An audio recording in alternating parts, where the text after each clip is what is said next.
Manish Tiwari to respond. I think one of the greatest concerns is that this entire so-called investigation which is going on in Pakistan already has prejudged a particular end where Pakistan wants to do everything possible to show them as quote-unquote non-state actors. The problem is that what has come in the international press now about what Zarar Shah has said shows that it is militants, not terrorists, not operating out of the control of government agents but under the supervision of government agents. So either what's come out in the Wall Street Journal and the IHT is all a bunch of lies or it's something else. But Manish Tiwari, would you like to respond to what Tariq Fatmi said there? Lies, even.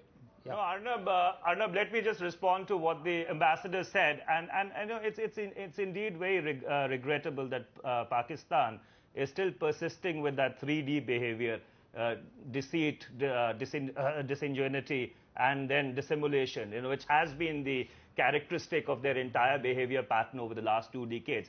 You know, the ambassador contradicts himself. On one hand, he says that, well, if our investigation has unearthed evidence, then we will proceed on it. In the very same breath, he says that, why don't you give us the evidence? Yes. You know, they need to make up their mind. You see, if they have the evidence, which I know that they do, because every bit of evidence which was given to them over the last 15 years, whenever a terror attack took place and had a Pakistani linkage, all they did was to neutralize that intelligence. They never acted upon that intelligence. The other day, we had Mr. K.C. Singh, who was heading the anti-terror dialogue on this very show, saying that when specific intelligence was given about people in Karachi, they came back and said that, oh, it's like searching for a needle in a haystack. I think, you know, you need to get out of this denial mode and need to understand that whatever you might say, the whole world is now not going to be convinced that this is not happening at the behest of the Pakistani government. You know, there was a time when people believed that these were non-state actors doing it. But the manner in which you have behaved over the last 1 month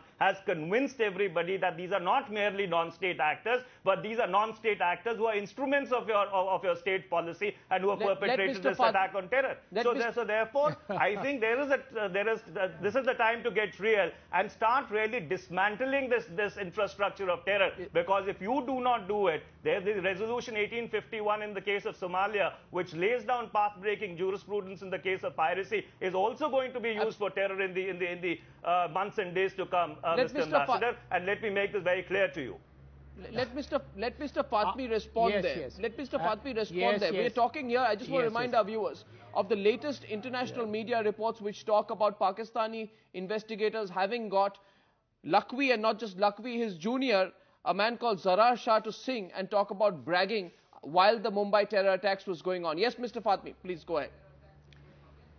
No, your good friend says that, you know, we have practiced deceit, deception, all that. I mean, you know, this is so funny. I mean, all you got to do is to go around the region. Who set up the terror camps that destabilized Sri Lanka? Who set up the terror camps that tried to destabilize Nepal? Why don't you ask the Bangladeshis what your ships were doing in the waters only a few days ago? For heaven's sake, don't try to wear an apron of purity and try to pose yourself as a virgin. With the kind of track record that India has, I think it is absolutely unjustified for you to... I am stating that if the Pakistanis find that these non-state actors were based in Pakistan, you can be sure that Pakistan will take very severe action. Right. They have offered joint investigation. Just a second. They have offered joint investigation. They have offered sharing of intelligence. There is a whole mechanism. Why get into this business of deceit and all the rest of it? That's not part of a normal civilized debate. Mr. Fatmi, I just want to get a quick comment from you on, you know, the new year came in for Pakistan with another pounding in Waziristan. American drones pounding there again, 5 people killed, more than 350 Pakistanis have died in these drone attacks that happen now once a week. This is Pakistani territory, isn't it, at the end of the day? Aren't you worried that when Obama comes in, unless Pakistan does something before that, it's going to get acute? The situation could get worse. Obama is a very intelligent person. He's a thinking person. So he will think deep and hard. And India will have to recognize that the normalization process, a regional approach to the resolution of Kashmir, is what is going to be the important way to resolve our differences. Right. If Obama regrettably follows the policy of his predecessor, you will see extremism and terrorism. If he wishes to follow in the footsteps of Ariel Sharon, what he is doing in Gaza, blowing up people and their women and their children, you will see more violence. Okay. That's not the way to proceed. The way to proceed is to sit down and talk and have a civilized dialogue. Denial. Talking about the core issue. Talking about Jammu and Kashmir.